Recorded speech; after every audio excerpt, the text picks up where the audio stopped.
Hi guys! I'm Jess. I'm Kristin. And we're Old School Otaku. So we're going to be concluding our Funimation Faves video series. Yeah, this is the last one that we saw at the panel. Right, so this one is called A Seraph of the End. And so we saw a clip of this at Otakon 2016 during Justin Rojas's panel called Funimation Faves. And so the synopsis for the first episode of Seraph of the End is titled The World of Blood Legacy. An epidemic of unknown origins strikes mankind, killing all adults and rendering the youngsters at the mercy of the vampire kind. 4 years later, Yuichiro Hyakuya and his friends make a daring attempt to escape from the vampires, unaware that a mortal trap awaits them. When we see the clip at the Funimation Faves, it was not from the first episode. I don't know what episode it's from because we've only watched the first episode. But they're fighting like the vampire, and there's like awesome sword fights and like gunfights, and like all this stuff is like happening. This episode had none of that. None of that was in there. I was a little confused at first. I was like, "Is this the same show that we watched?" If we had watched this episode without the knowledge of what was to come, our thoughts probably would be a lot different. Would be a lot different. So, needless to say, it definitely does have a slow start to it. A real slow start. Like, in the beginning, like, I was just kind of like, okay, that's kind of cool that all the adults are dead. There's vampires, and then the kids are kidnapped, I guess, by the vampires. And then it's like 4 years later, and the kids are still in this world run by vampires, and I guess it's like a closed city. And it was just kind of a little boring in the beginning. I was like, okay, we're just kind of chilling, you know.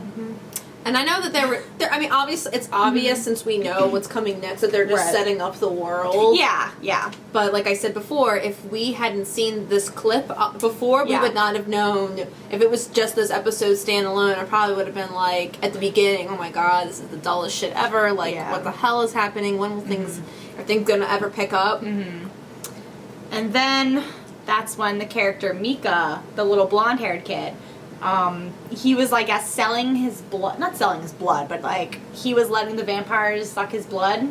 He was like a baby prostitute. He was a baby prostitute pretty much. And they are babies. They're like young kids. Right, they were 12, I think. Yeah. The oldest ones, they all said they were 12. They were 12.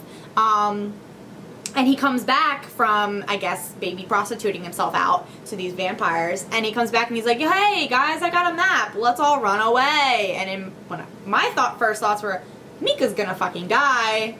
And my thoughts were, all these kids except main character guy are gonna die.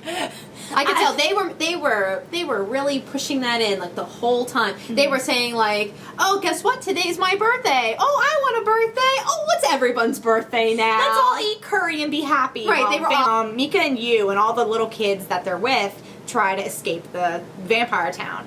And of course they get caught naturally. My thought was, oh, they're going to get caught. Maybe Mika's going to get the biggest punishment, but maybe the kids are going to be slaves or something. And I'm like, okay, maybe it's just the series is going to be about them being slaves.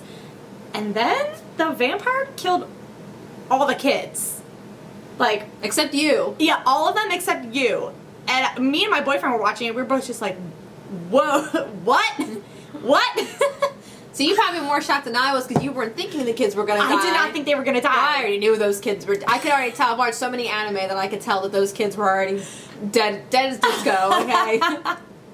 It was shocking. I was like, whoa, okay. And I kind of woke up a little bit and I was like, all right, this show's it's getting interesting now. I like watching children being slaughtered.